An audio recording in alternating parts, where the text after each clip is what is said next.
разговарам со Јован Деспотовски, директор на ТИРС. Деспотовски, добре дојдовте во Блумберг Адрија. Благодарам за поканата, добро утро. Кога се очекува да профункционираат двете фабрики на оваа нова инвестиција и што тоа ќе значи за македонската економија?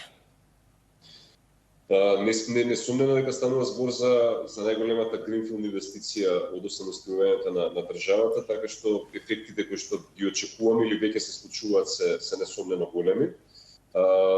Само ќе споменам дека не станува збор патем речено за две фабрики, туку барем најмалку 4. Една ќе биде на локацијата во Скопје, најмалку 3 ќе бидат на локацијата во источниот дел на државата во Штип.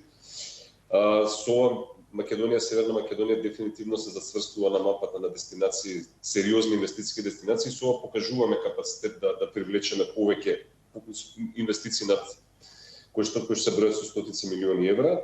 Како што споменавме, 4000, односно близу 4000 нови работни места, кое што е значителна бројка, и она што е исто така многу важно е трансферот на технологии кој што очекуваме дека ќе се случи од Југоисточна Азија кон овој дел на Европа, значи не само Македонија, туку и целиот регион очекувам дека ќе има важен бенефит, бидејќи ако имаме предвид дека компанијата Егео е важна алка во снабдувањето на глобални брендови како што се Apple, Tesla, Intel и така натаму, тоа значи дека Македонија, меѓутоа повторно кажем, регионот на Југоисточна Европа стануваат важен дел од овој синџир на снабдување, така што овој регион на Европа станува дел од глобалната мапа на новите технологии. Кои држави беа во конкуренција освен Македонија за оваа инвестиција и што беше клучно за одлуката да се изберат Скопје и Штип како локации?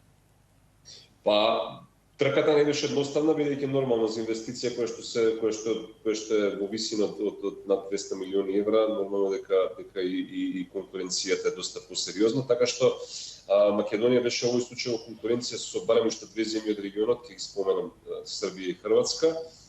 Она што мене ме радува што успеавме да ги презентираме нашите аргументи, дека иако бевме најмали од групата на земји кои што разгледува, сепак успеавме да ги убедиме инвеститорите дека имаме капацитет оваа инвестиција успешно да ја привлечеме и да ја реализираме. Локацијски нормално, зоната во Скопје е најразвиената зона која што имаме од аспекти на број на клиенти, меѓутоа секако инфраструктурно.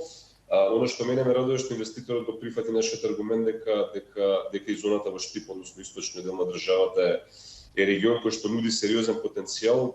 Во изминатите години имавме сериозен инвестициски циклус во развој на инфраструктурата во тој дел.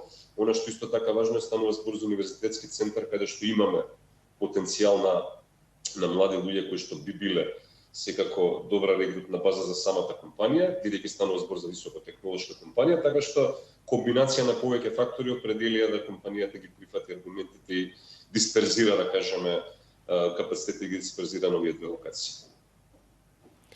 Кога споменавте има капацитет, колка ви плати ќе нуди компанијата и ќе се надоврзам повторно на прашањето дали ќе може да обезбеди соодветен кадар на пазарот со оглед на тоа што се случува дека имаме голем недостиг на работна сила? Бидејќи станува збор за високотехнолошка компанија, значи прашањето со платите воопшто не беше, да кажеме, тема околу која што имавме сериозна, да речеме сериозни разлики со самите инвеститори во фазата на дискусија. Значи бруто плати некаде просечни очекуваме во првите неколку години да достигнат околу 1200 евра, кој што е секако барем 50% над моментниот национален просек, иако очекувам дека тоа ќе расте.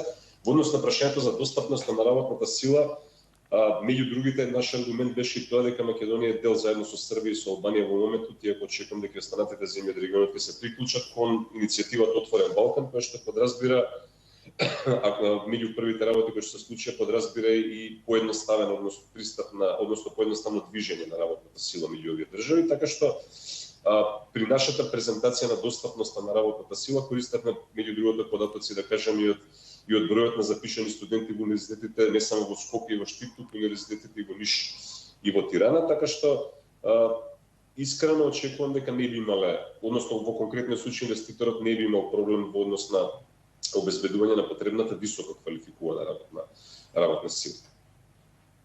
Ако добро ве разбрав, тоа значи дека во овие компанији ќе може да работат и луѓе кои што ќе дојдат од земјите од Отворен Балкан.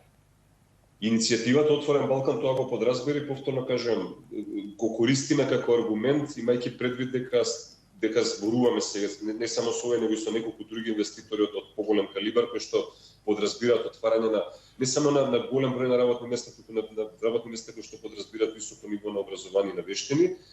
Наш аргумент, повторно кажаме, не само достапноста на работната сила во Македонија, туку и пристапот на пазарите во регионот во аспект на што го рековме слободното движење на работната сила, така што да, ова е можност за младите луѓе од останатите земји да гледаат Македонија како дестинација каде што може да добијат работен ангажман. Која е македонската компанија што се очекува да отвори голема инвестиција во зоните како што најавивте и кога се очекува тоа? Па веќе најавивме дека разговорите се веќе завршени, договорот со самата компанија е постигнат, во моментот се процесира низ институциите пред се во антимонополската комисија, бидејќи тоа е, да кажем, прв филтер кој што треба да поминеме, мислам согласно европската регулатива.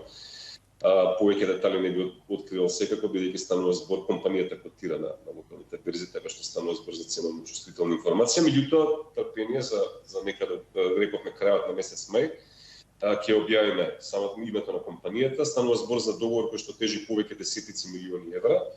И она што е многу важно е што со, да кажеме, овој чекор влегуваме во еден, да кажеме, нова развојна фаза на самите технолошко-индустријски развојни зони во државата. Тоа е фокус повеќе кон домашните, средни и големи компании. Меѓутоа исто така она што го, да речеме, актуелно што е во изминатиот период е тоа што има веќе интерес од компании од регионот кои што, ајде да кажеме, добиваат можеби третман на домашни компании веќе, да исто така ќе биде поттик за нив да размислуваат повторно за Македонија како дестинација за проширување на активностите.